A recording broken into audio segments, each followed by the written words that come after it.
Sir, good morning गाबा sir. जी। तबीयत कैसी और आज का प्रेफर्ड पिक कौन सा? बढ़िया। Thank you very much. बढ़िया। और सभी पैनलिस्ट को भी गुड मॉर्निंग।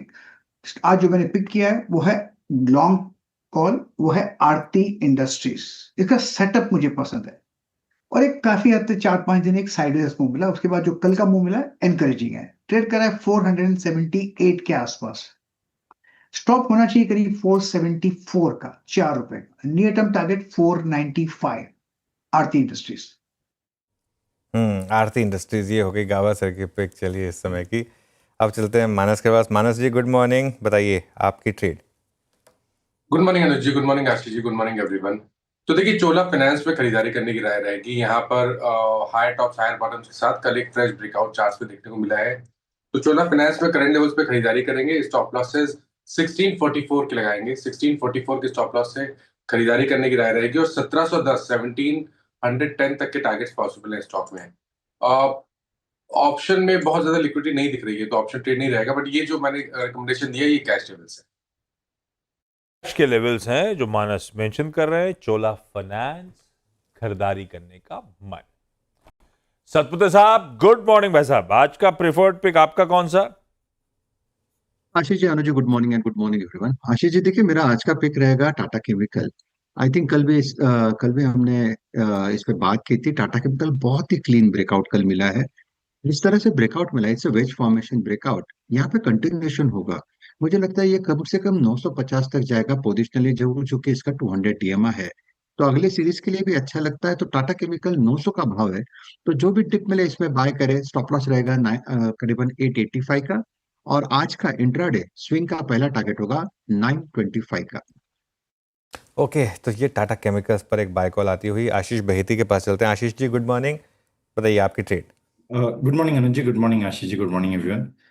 अनुज जी, कोफोर्ज में खरीदारी की सलाह रहेगी। मिड कैप आईटी में काफ़ी स्ट्रेंथ दिखा रहा है कोफोर्ज, और जिस हिसाब से बाकी सारे आईटी स्टॉक्स अभी भी 20 डेमा या 200 डेमा के नीचे ट्रेड कर रहा है। इसमें अपने 20 और 200 डेमा से काफ़ी अच्छा एक डिस्टेंस बना के रखा है और हमें लग रहा है आज एक अच्छा मूव इसमें ब्रेकआउट देखने मिल सकता है। जो स्टॉप लॉस इसमें मेंटेन करना है वो 8380 8380 का एक एसएल मेंटेन करे। हम ऊपर में हमें लगता है इसमें 8600 और 8700 तक का लेवल्स देखने मिल सकता है। ओके, ये है आज के ट्रेडिंग बेट सारे के सारे। रिकैप करूंगा अभी कुछ देर में। चतुर मोहता साहब के पास चला जाए, उनसे जाना जाए उनके रडार पे पोजिशनली, जिसमें फंडामेंटल्स और टेक्निकल दोनों के बढ़िया समीकरण बैठ रहे हो, वो कौन सा आइडिया है? चतुर मोहता साहब, गुड मॉर्निंग भाई साहब। कांग्रेचुलेशंस उस प्रमोशन के लिए। फोन नहीं आया उसके बाद आपका? Good morning Ashish ji, thank you so much. बिल्कुल, तो थोड़ा सा व्यस्त हो गया था, बट डेफिनेटली बात करेंगे। और जहाँ तक के थीम की बात है, मुझे देखिए ओवरऑल तो मैंने जैसे पहले भी कई बार कहा, मुझे बैंकिंग फाइनेंशियल ये थोड़ी लार्जर मतलब जिसको हम कहते हैं थोड़ी स्ट्रक्चरल और जिनका वेट भी इंडेक्स में काफ़ी हैवी है, वो काफ़ी पसंद है। बट इसी में एक सब सेगमेंट में मैं जाऊँ तो मुझे लगता है पीएसयू बैंक्स बहुत लंबे समय के बाद मुझे लगता है अब एक ऐसी पोजीशनिंग पे आ गए जहां मुझे लगता है कि एक अच्छी स्ट्रेंथ हमें आने वाले दिनों में देखने को नजर आएगी। ओवरऑल हमारा मानना है कि वैल्यूएशन की कंफर्ट पीएसयू बैंक्स में तो खैर ऑब्वियसली बनी हुई थी, क्योंकि लास्ट 6 से 7 महीने ऐसे हो गए थे जहां पर एक अंडर परफॉर्मेंस यहाँ पर पे पीएसयू बैंक्स का था लार्ज प्राइवेट बैंक्स के सामने। और दूसरी बात, हमें लगता है कि जिस तरह से आरबीआई का एक कंटिन्यूस सपोर्ट पूरे बैंकिंग सिस्टम में बन रहा है, लिक्विडिटी इन्फ्यूज की जा रही है। कल भी हमने देखा कि एक लिक्विडिटी इन्फ्यूज आरबीआई की तरफ से हो रहा है, प्लस एक डिविडेंड जो है वो गवर्नमेंट को दिया जा रहा है। तो ये सब कहीं ना कहीं एक अच्छे फिस्कल इन्वायरमेंट को भी इंडिकेट कर रहे हैं। साथ ही साथ हमारा मानना है स्पेंडिंग का भी इन्वायरमेंट इंप्रूव होगा और ओवरऑल ये लोन ग्रोथ के लिए काफी पॉजिटिव रह सकता है। तो इस सब को देखते हुए मुझे लगता है कि पीएसयू बैंक्स में आपको एक अच्छा ग्रोथ मोमेंटम नजर आएगा। साथ ही साथ वैल्यूएशन की कंफर्ट, जैसे हमने कहा 1.2 टाइम प्राइस टू बुक पे ज्यादातर बड़े पीएसयू बैंक ट्रेड कर रहे हैं। छोटे PSU bank below 1 time price to book पे भी ट्रेड कर रहे हैं। तो यहाँ पर पे आपको एक अच्छी कंफर्ट बनेगी। और इसको प्ले करने के लिए जो ब्रॉड हम प्ले करते हैं वो जनरली पीएसयू बैंक का ईटीएफ हम रिकमेंड करते हैं, क्योंकि इसके अंदर में आप लार्ज कैप बैंक जैसे कि एसबीआई और बैंक ऑफ बड़ौदा का तो एक्सपोजर ले ही पाते हैं। साथ ही साथ जो छोटे बैंक है पीएसयू बैंक है, जिनको आप शायद इंडिविजुअली लेने में थोड़ा सा एक रिस्क लगती है, उनका भी एक अच्छा खासा एक्सपोजर इस पीएसयू बैंक के अंदर में आ जाता है। तो मैं समझता हूँ इसके अंदर में एक पॉजिटिव बायस है। टेक्निकली आप देखेंगे तो ये 200 डे मूविंग एवरेज के आसपास अब कंसोलिडेट करके निकल चुका है और वहां पर भी एक अच्छा बेस 71 72 के जोन में बन रहा है। तो ये मेरे हिसाब से बहुत बढ़िया बेस है और ऊपर में मैं समझता हूँ वापस से नया ऑल टाइम हाई इन्हें जो कि मोटा मोटी 90 रुपीज के आसपास है, उसको पोजिशनली मैं समझता हूँ पीएसयू बैंक के इस ETF को क्रॉस करते हुए देखते हुए नजर आता है। ओके, चलिए, तो पीएसयू बैंक्स ये एक आपके लिए एक थीम हो सकती है और पीएसयू बैंक भी इसने काफ़ी अच्छा करा भी है, आउट परफॉर्म काफ़ी किया भी है। अब आज के टेक्निकल और टेक्नो फंडा ट्रेड्स हो गए, अब चलते हैं धर्मेश जी के पास एक फंडामेंटल आइडिया के लिए। धर्मेश जी गुड मॉर्निंग, बताइए आपका आज का इन्वेस्टमेंट आइडिया। गुड मॉर्निंग अनुज जी, गुड मॉर्निंग आशीष और सारे पैनलिस्ट और दर्शकों को गुड मॉर्निंग। देखिए, आप लोगों ने LIC को अपने ग्रीन जोन में रखा है तो वही आज का फंडामेंटल पिक भी रहेगा।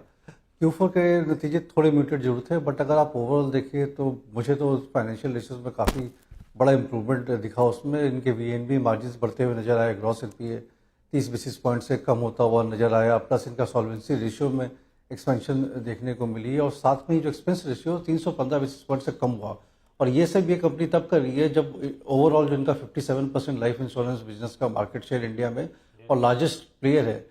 उसके बाद दूसरे पैरामीटर्स देखें तो वैल्यूएशन पे ये मतलब कोई कंपैरिजन ही नहीं है, 11-12 के PE मल्टीपल पर मिलता है, जबकि HDFC लाइफ, SBI लाइफ ये सब आपको कहीं 70 से 90 के PE मल्टीपल पर ट्रेड कर रहे हैं और 45-46 का इनका ROE है। तो मुझे लगता है कि जैसे जैसे इनका पेनिट्रेशन लेवल और बढ़ेगा और ये जो ओवरहैंग है गवर्नमेंट लिक्विडेशन का वो कम होता नजर आएगा, तो यहाँ पर फिर वैल्यू के हिसाब से इस पर बाइंग वापस से चालू होगी। मार्केट लीडर ये बनता रहेगा और प्लस काफ़ी बड़ा ट्रांजिशन कर रहे हैं अपने सॉफ्टवेयर प्लेटफॉर्म को लेकर के, उससे भी इनको फायदा होने वाला है। 3 टारगेट दूंगा डे के लिए, तो मुझे लगता ही है कि 2-3% के आसपास का आपको मिलना चाहिए। मीडियम टर्म के हिसाब से 950 से 70 का टारगेट निकलता है और हम लोगों ने अपने फंडामेंटल बास्केट में बना रखा है ऐसे, जो कि 3 साल के नजरिए से 2100 का प्राइस टारगेट है। सो एनी डिक्लाइंस बाई करने की सलाह है, थोड़े पेशेंस रखें, आने वाले समय में काफ़ी अच्छे आपको स्टॉक प्राइस एक्शन मिलेंगे देखने को। परफेक्ट है भाई साहब, LIC रखिए रेडार पे। मैं रैप अप कर देता हूँ सारे प्रिफर्ड पिक्स इस पैनल के जो हमने बिग स्टॉक्स में एक छोड़ दिया था for the time being. Gavaskar ने वो लैच ऑन करा। आरती इंडस्ट्रीज खरीदारी करने का मन, 474 का स्टॉप है, कल दिन के हाईस पे बंद हुआ है, 495 की कर रहा है तैयार। कोफोर्ज बहेती साहब का preferred pick, mid cap IT में स्ट्रेंथ नजर आ रही है, प्रिफर्ड पिक आपकी स्क्रीन पे 8380 का स्टॉप है, 8600 के टारगेट्स। चोला इन्वेस्टमेंट ये है मानस का प्रिफर्ड पिक, ये है कैश के लेवल्स आपकी स्क्रीन पे 1644 के स्टॉप लॉस के साथ 1710 के टारगेट्स के लिए अप्रोच। फ्लिप होगा तो आपको सतपुते साहब का ट्रेड नजर आएगा। टाटा केमिकल इन लेवल जाने की कल यहां क्लोज हुआ था, कोई भी डिप्स में खरीदारी करने के मौके ढूंढिए। 885 का स्टॉप होगा, 925 और फिर 950 की तैयारी। भाई साहब Nifty PSU banking as a pocket शायद आउट परफॉर्म करना अब यहां से शुरू करे, पसंद आए उसको प्ले करने का तरीका। PSU बैंक भी मेरे ख्याल से स्क्रीन पे जब आया था तो 75 पे खड़ा हुआ, 71 72 पे बढ़िया बेस फॉर्म हुआ है, आने वाले समय में 90 तक की तैयारी कर रहा है। उसमें आप चाहें तो खरीदें, वो पूरी बैंकिंग पॉकेट को, सरकारी बैंकिंग पॉकेट को प्ले करने का बढ़िया तरीका चतुर मोहता साहब के सौजन्य से। LIC जिसके नंबर्स का इंतजार अपन कर रहे थे, कल नंबर्स बाजार बंद होने के बाद आए, अभी यतिन जुड़े हुए हैं उनसे